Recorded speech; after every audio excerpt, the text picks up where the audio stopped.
حضرت عبداللہ بن عمر رضی اللہ تعالیٰ عنہ اپنے دوستوں کے ساتھ کھانا کھانے میں مصروف تھے باہر پہاڑوں میں۔ آج بھی عرب ایسا کرتے ہیں، گھر سے کھانا تیار کیا اور باہر صحراؤں میں پہاڑوں میں لے کر وہاں بیٹھ کے کھانا کھاتے۔ تو کھانا کھا رہے تھے تو ایک چرواہا بکریاں لے کے گزرا، تو آپ کے دل میں اس کے لیے محبت پیدا ہوئی، تو اس کو بلا کے کہا کہ تم بھی ہمارے ساتھ بیٹھ کے 2 لقمے لے لو۔ اس نے معذرت کی۔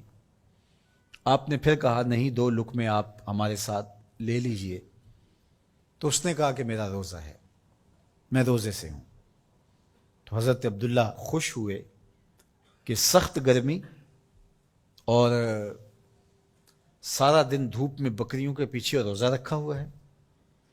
آپ نے کہا کہ اگر ایک بکری تو ہمیں فروخت کر دے اور ہم ذبح کر کے اس کو تیار کر لیتے ہیں اور خود بھی کھائیں گے اور آپ بھی ہمارے ساتھ افطار کر لینا۔ اس نے کہا میں ان بکریوں کا مالک نہیں ہوں، میں چرواہا ہوں، یہ میرے آقا کی بکریاں ہیں اور میں بیچنے کا مجاز نہیں ہوں۔ بہت متاثر ہوئے عبداللہ ابن عمر رضی اللہ تعالیٰ عنہ۔ آپ نے اس کو مزید آزمانے کے لیے کہا کہ تو اپنے آقا سے کہہ دینا کہ بھیڑیا بکری اٹھا کے لے گیا تھا، تو ایک بکری ہمیں دے دے۔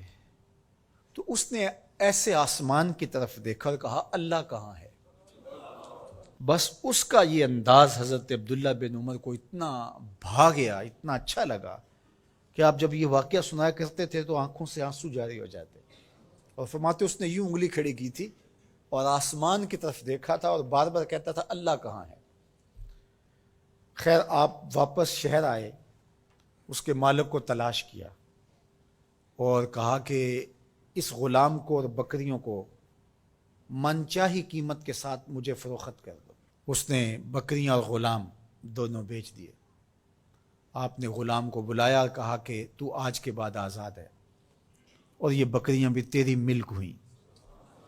تیرے ایک جملے نے کہ اللہ کہاں ہے تیرے لیے آزادی کا مجدہ بنا دیا اس کو، اور میں تجھے ساتھ دعا بھی دیتا ہوں اللہ تجھے جہنم کی آگ سے بھی آزاد فرما۔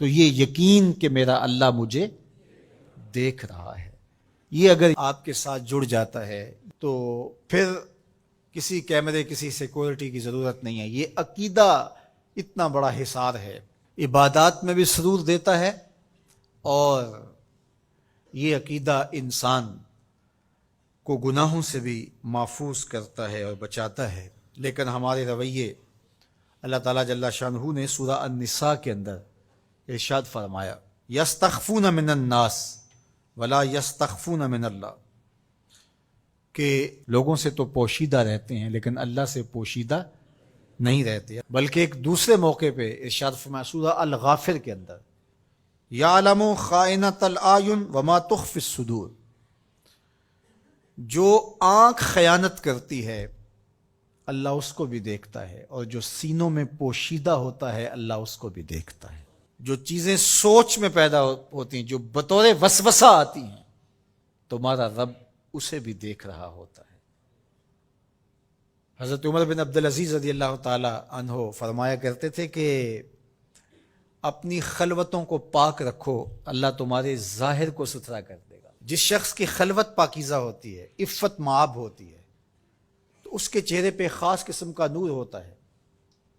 جو راتوں کی تنہائیوں میں اٹھ کے عبادت کرتا ہے اور اللہ کے حضور وہ الہاء زاری کرتا ہے، تو دن چڑھے اس کے چہرے کے اوپر اللہ تعالیٰ ایک خاص نور پیدا کرتا ہے جس سے لوگوں کو سرور ملتا ہے اور لوگوں کے دل میں اس کے لیے محبت پیدا ہوتی ہے۔ اور جو تنہائیوں میں جرم کرتا ہے، گناہ کرتا ہے، اور لوگوں کی نظر میں کوئی ایسی چیز ہوتی بھی نہیں ہے، تو لوگوں کے دل میں اس کے لیے نفرت پیدا کر دی جاتی ہے، لوگ اس سے دور ہٹنا شروع ہو جاتے ہیں۔ یہ دلوں کے سودے ہیں۔ تو اس لیے اپنی خلوتوں کو پاکیزہ کیجیے۔